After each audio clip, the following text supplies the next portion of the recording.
Bismillahirrahmanirrahim. Alhamdulillahi alamin. Wassalatu wassalamu ala asyrafil anbiya'i wal mursalin wa ala alihi wa sahbihi ajma'in. Allahumma aftah alaina hikmataka wansyur alaina min khazaini rahmatika ya arhamar rahimin. Rabbi syrah li sadri wa yassir li amri wahlul 'uqdatam min lisani yafqahu qawli. Walhamdulillahirabbil alamin. Assalamualaikum warahmatullahi taala wabarakatuh. Apa khabar anak-anak ustazah semua? Ustazah doakan anak-anak ustazah semua sihat-sihat belaka. Dan ustazah tak lupa juga untuk mengucapkan selamat berpuasa, dan insya-Allah pada hari Ahad ini kita juga akan menyambut hari raya. Okey. Seterusnya, saya juga ingin ingatkan pada anak-anak, selama sebulan kita berpuasa ini, janganlah kita meninggalkan solat fardu 5 waktu.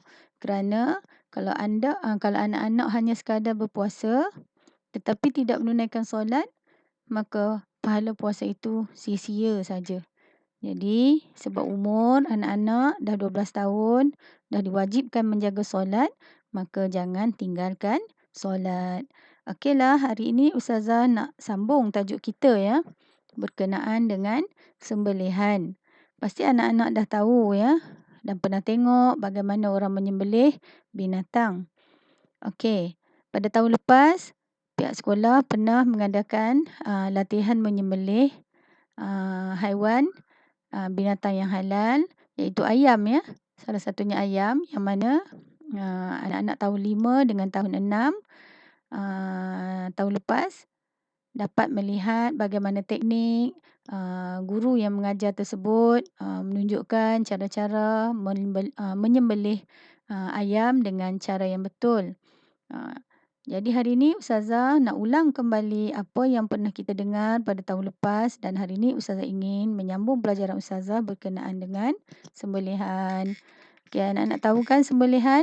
Jadi ustazah terus kepada pengertian ya bagi tajuk sembelihan hari ini. Baiklah. Pengertian sembelihan dia tidak ada pada bahasa atau istilah ya, dia secara umum. Jadi sembelihan artinya menghilangkan nyawa binatang yang halal dimakan, iaitu dengan cara memutuskan urat merih dan urat halkum dengan menggunakan alat yang tajam dengan niat kerana Allah. Baiklah, kalau kita tengok pada pengertian ya, cuba kita tengok pada titik yang pertama, iaitu kita menggunakan binatang yang halal dimakan.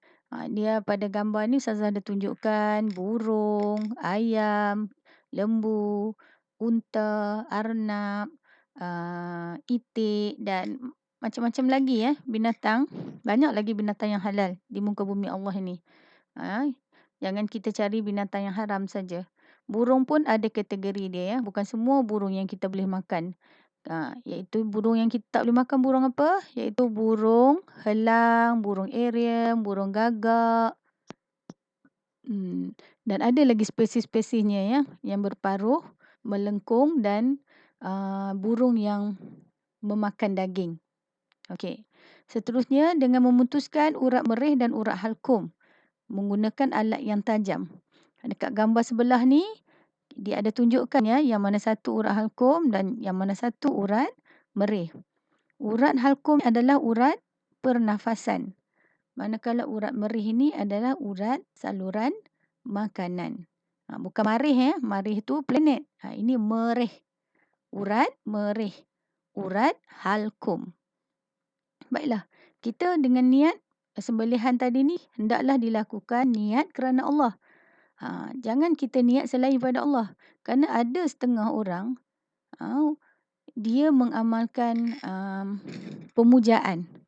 Jadi kadang-kadang dia ambil ayam tu, dia sembelih tapi bukan niat untuk dimakan, tapi nak jamu benda-benda yang Allah larang, seperti hantu, syaitan dan apa-apa je lah, jembalang ke apa, ya, dengan niat syirik kepada Allah. Jadi yang macam tu haram kita makan, ya. Okey. Jadi yang boleh ni niat kerana Allah, kita nak makan untuk keluarga kita lah, binatang yang kita sembelih tadi ni.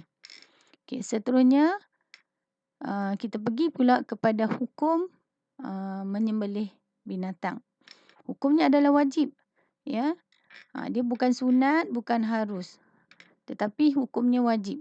Kalau kita makan haiwan yang tidak disembelih dengan cara yang betul menurut syarak ataupun menurut Islam, maka haiwan itu dikira bangkai. Contohnya lah, kita nampak lembu kena langgar dengan lori, tergolek kat tepi jalan. Lembu tu mati. So kita sayang lembu tu, isi dia banyak. So kita ambil isi dia. Maka yang macam tu tak boleh. Dia mati kojol. Jadi mati yang macam tu bukan mati kerana disembelih, tetapi kerana kita kata mati kerana kemalangan. Yang ini tak boleh dikira bangkai.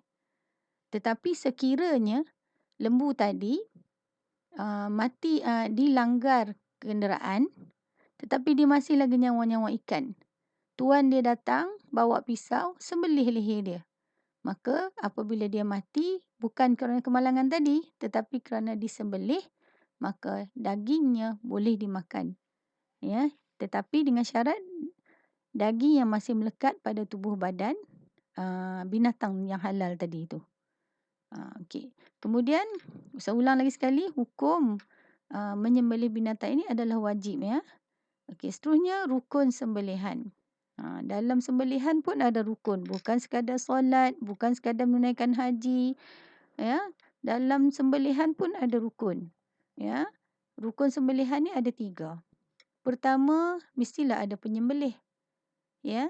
Kalau tak ada penyembelih, hanya sekadar ada alat sembelihan dengan binatang sembelihan, dia takkan jadi sembelihan, ya. Jadi mesti ada penyembelih. Kemudian yang kedua, alat sembelihan. Ini penting. Kalau tak ada alat sembelihan, penyembelih nak guna apa? Ya. Kemudian yang ketiga, binatang yang disembelih. Binatang yang disembelih ni tadi Ustazah ada tunjuk gambar situ sedikit. Banyak lagi binatang, ya. Kena pastikan binatang yang betul-betul halal. Okey, kita kembali kepada penyembelih. Penyembelih ni mestilah di kalangan orang Islam. Ini penting, ya. Kita tak boleh ambil di kalangan orang kafir. Kalau kita ambil kalangan orang kafir, maka sembelihannya tidak diterima. Okey, kemudian yang kedua, ahli kitab. Ahli kitab ni kalau di zaman dulu, ya, ada ahli kitab yang masih beramal dengan kitab yang asli, iaitu kitab Injil, kitab Taurat, kitab Zabur. Tapi untuk hari ini ni payah sikitlah kita nak berjumpa, ya, dengan ahli kitab yang sebenar. Jadi kita lebih kepada utamakan orang Islam.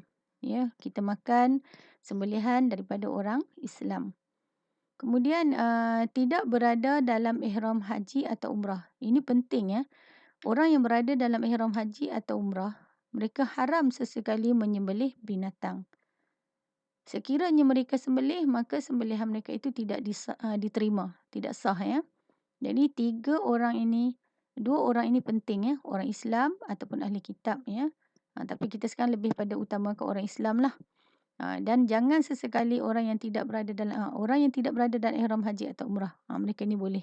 Kalau mereka dalam ihram haji atau umrah, haram ke atas mereka melakukan sembelihan. Okey, kemudian saya pergi kepada alat sembelihan. Alat sembelihan ni penting, ya.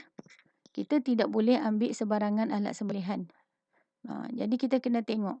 Yang selalu kita tengok ayah kita atau Tok Imam ke apa ke yang duk sembelih kurban ke apa tu, mereka menggunakan pisau yang diperbuat daripada besi. Ada yang diperbuat daripada tembaga, ada yang diperbuat daripada timah atau kaca dan seumpamanya. Yang penting tajam. Contohnya, ya, kita pernah jumpa dekat kedai ada jual pisau yang dibuat daripada plastik. Tajam. Ya, pisau tu. Pisau tu pun boleh guna. Sekiranya ia mampu menyembelih binatang, boleh guna. Ya. Okey. Kemudian binatang yang disembelih. Binatang yang disembelih yang ketiga ni mestilah halal dimakan. Ya, kita boleh ambil apa seperti rusa, arnab, lembu, kerbau. Ini kebiasaanlah kita dengar. Kambing, ayam, burung yang paruhnya tidak melengkung, ya. Yang tu boleh kita makan. Seperti apa? Burung merpati, burung apa ya lagi?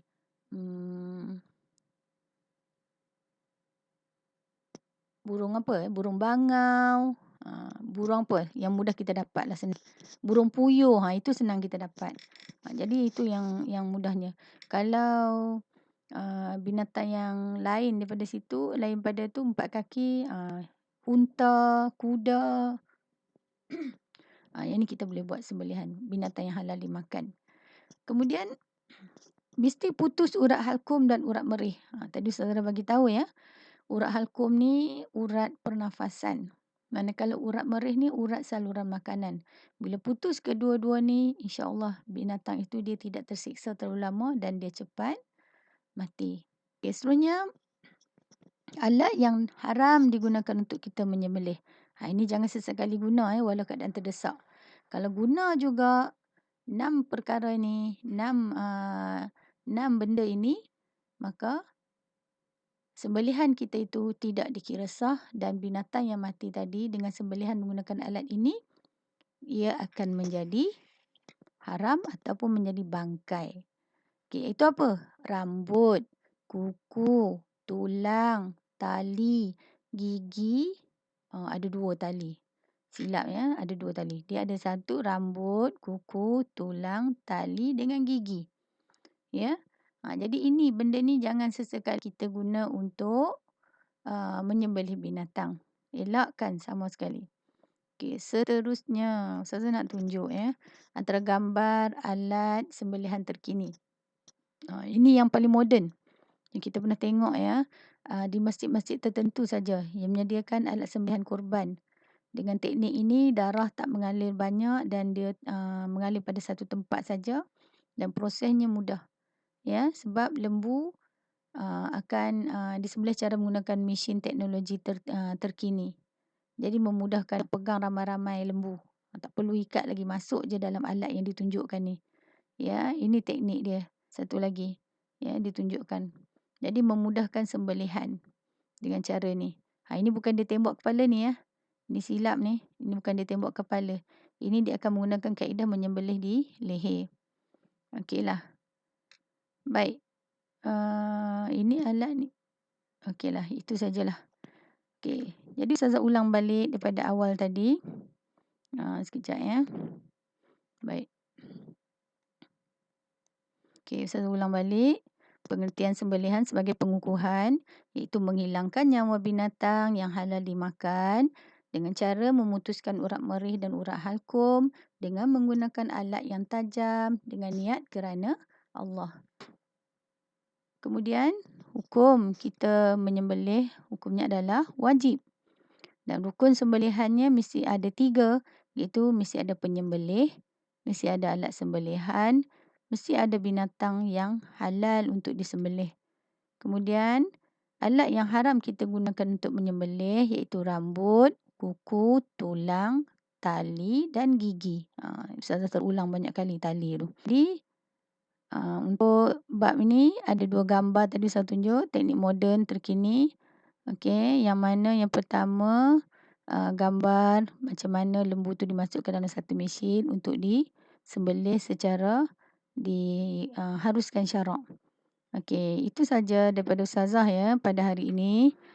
Semoga apa yang saya sampaikan tadi berkenaan dengan tajuk dapat anak-anak faham dan dapat anak-anak ingat. InsyaAllah selepas ni nanti Ustazah An bagi soalan untuk anak-anak jawab ya berkenaan tajuk sembelihan. Jadi sekian, jumpa lagi di lain waktu. Ustazah doakan anak-anak dan keluarga semua beroleh rahmat Allah di bulan baik ini serta dikurniakan Lailatul Qadr. Selamat berpuasa dan selamat berhari raya. Maaf zahir dan batin dari Ustazah Rosidah binti Abdul Razak. Assalamualaikum warahmatullahi taala wabarakatuh.